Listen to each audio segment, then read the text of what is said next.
साथियों नमस्कार। आज के इस वीडियो में हम लोग जानेंगे कि आखिर अमेरिका ने ईरान के लिए 5 दिन का युद्ध विराम क्यों किया है, आखिर इसके पीछे क्या कारण है। अमेरिका ने 5 दिन का सीज फायर क्यों किया है, क्या अब युद्ध समाप्त हो जाएगा, इसके पीछे अमेरिका का कोई चाल है। ये सारी जानकारी इस वीडियो में जानेंगे विस्तृत रूप से। तो आइए एक एक करके समझते हैं, सारी जानकारी को एक एक करके समझते हैं। अब देखिए कहानी प्रारंभ होता है, जैसा कि आप सभी जानते हैं, 28 फरवरी 2026। 28 फरवरी 2026 से ये युद्ध प्रारंभ हुआ। अमेरिका इजराइल एक साथ था और ईरान एक तरफ था। 28 फरवरी से युद्ध प्रारंभ हुआ, युद्ध चल ही रहा था। 22 मार्च 2026 दिन रविवार था। 22 मार्च 2026 दिन रविवार, याद रखिएगा। इस दिन अमेरिकी राष्ट्रपति ट्रंप ने क्या बोला कि अगर 48 घंटे में अगले 48 घंटे में युद्ध को नहीं रोकता है ईरान, और हार्मुज जल संधि पे जो भी पाबंदी लगाया है अगर उसको नहीं हटाता है, तो 48 घंटे बाद हमला और तेज कर दिया जाएगा। और जो भी ईरान में न्यूक्लियर प्लांट है, जो गैस के ठिकाना है, सारे पे हमला तेज किया जाएगा। इसके बाद क्या हुआ, पूरा दुनिया में हड़कंप मच गया और पूरा दुनिया एक तरफ देखने लगा कि पता नहीं 48 घंटे बाद क्या होगा। उसके तुरंत अगले ही दिन 24 घंटा अभी हुआ ही नहीं था कि सोमवार सुबह 23 मार्च 2026 को ट्रंप ने फिर एक प्रेस कॉन्फ्रेंस करके बोला कि हम 5 दिन के लिए युद्ध विराम करते हैं, यानी कि अगले 5 दिन तक मेरे तरफ से कोई भी हमला ईरान में नहीं किया जाएगा और हम लोग ईरान से एक अच्छा नेगोशिएशन बातचीत हो रहा है और उम्मीद है कि युद्ध समाप्त हो जाएगा। ऐसा ट्रंप ने बोला था कि 5 दिन तक हम लोग युद्ध विराम करते हैं, उसके बाद आगे चर्चा होगा, देखते हैं क्या होगा। अब देखिए जो 23 मार्च 2026 को ट्रंप ने यह घोषणा किया कि युद्ध विराम करते हैं, इसके पीछे कारण क्या हो सकता है। पहले आर्थिक कारण इसको समझते हैं। आर्थिक कारण क्या था। अब देखिए जैसा कि आप जानते हैं कि 28 फरवरी से जब युद्ध प्रारंभ हुआ था, उस वक्त प्रति बैरल तेल का कीमत था, जो कच्चा तेल क्रूड ऑयल का कीमत था, $78.50 था। उसके बाद 5 मार्च को $82.20 था प्रति बैरल। अब बैरल यहाँ पे है, एक बैरल में 159 लीटर तेल होता है। एक बैरल में 159 लीटर तेल होता है। चलिए अब देखिए यहाँ पे गौर कीजिए, यहाँ 22 मार्च को आपको कितना कीमत हो गया था, $102.30 था प्रति बैरल। अब देखिए 22 मार्च को यह कीमत आपको दिख रहा है, ग्राफ सबसे हाईएस्ट पीक पे चला गया हुआ है। उसी के अगले दिन 23 मार्च को यह घोषणा करने के बाद ही तेल के कीमत में गिरावट आया, $98.80 हो गया है, जो अभी का रेट है मार्च 26 का। 26 मार्च 2026 का रेट है $98.80 प्रति बैरल। अब देखिए हुआ क्या था, और भी कहानी डीपली में समझिए। जब यह युद्ध शुरू हुआ तो क्या हुआ कि स्टॉक एक्सचेंज, जैसे कि अपने भारत में स्टॉक एक्सचेंज है BSE, NSE, Bombay stock exchange, national stock exchange, उसी तरह अमेरिका का स्टॉक एक्सचेंज है जो शेयर बाजार को देखता है, न्यूयॉर्क स्टॉक एक्सचेंज है। चीन का संघाई स्टॉक एक्सचेंज, जापान का टोक्यो स्टॉक एक्सचेंज, उसी तरह अमेरिका का है न्यूयॉर्क स्टॉक एक्सचेंज। ये अमेरिका का और दुनिया का बहुत ही पावरफुल शेयर मार्केट को ये देखता है आपका न्यूयॉर्क स्टॉक एक्सचेंज। युद्ध शुरू होने के बाद शेयर बाजार धीरे धीरे गिरना शुरू हो गया था अमेरिका का, और इससे पूरे दुनिया पर असर पड़ रहा था। शेयर बाजार जब नीचे गिरता है तो उस देश का आर्थिक स्थिति कमजोर होता है। किसी भी देश का आर्थिक स्थिति मजबूत है या ग्रो कर रहा है, वो शेयर बाजार से ही देखता है। अगर शेयर बाजार इंक्रीज कर रहा है तो यानी उस देश का इकोनॉमी भी बढ़ रहा है। ये चीज आप इकोनॉमिक्स में आप पढ़े होंगे या आप जहां भी समझे होंगे। तो क्या हुआ कि वहां शेयर बाजार दिन पे दिन घटते जा रहा था, गिर रहा था, शेयर बाजार का स्थिति बहुत खराब हो रहा था, लोग अपना शेयर निकाल रहा था कंपनी से। ये एक चिंता का विषय पूरे अमेरिका में हो गया था। जगह जगह अमेरिकी राष्ट्रपति का विरोध हो रहा था अमेरिका में।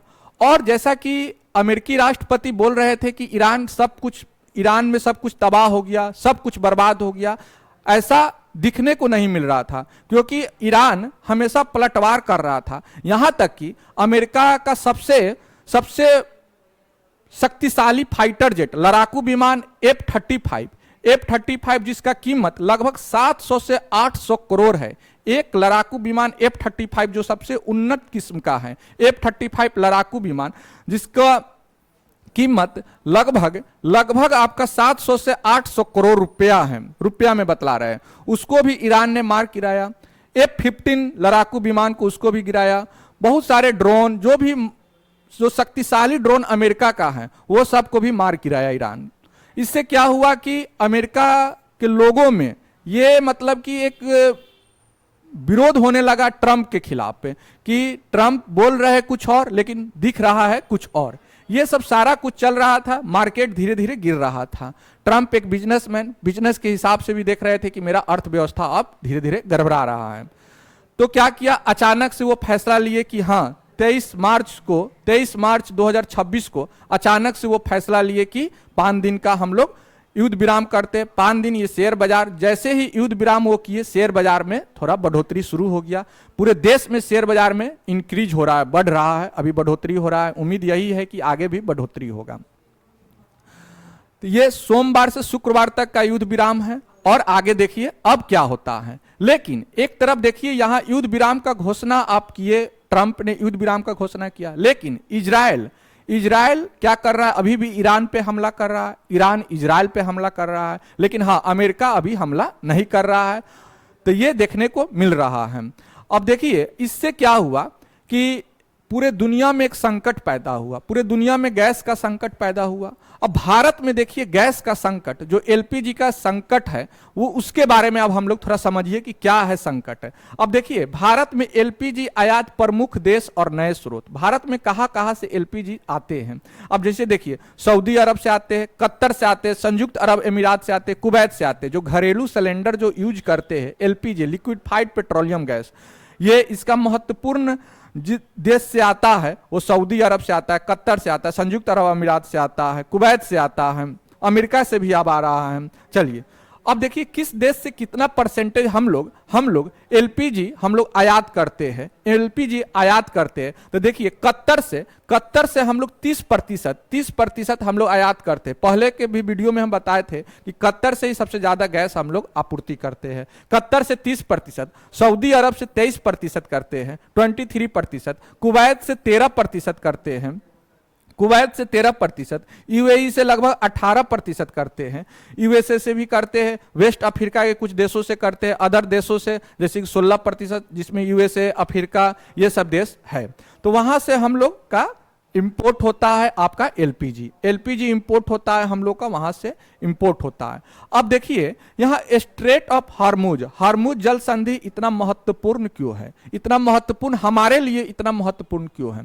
क्योंकि हार्मुज जल संधि से हमारे देश में जो आयात होता है एलपीजी जो आयात होता है 50% लगभग हार्मुज जल संधि के रास्ते ही आता है।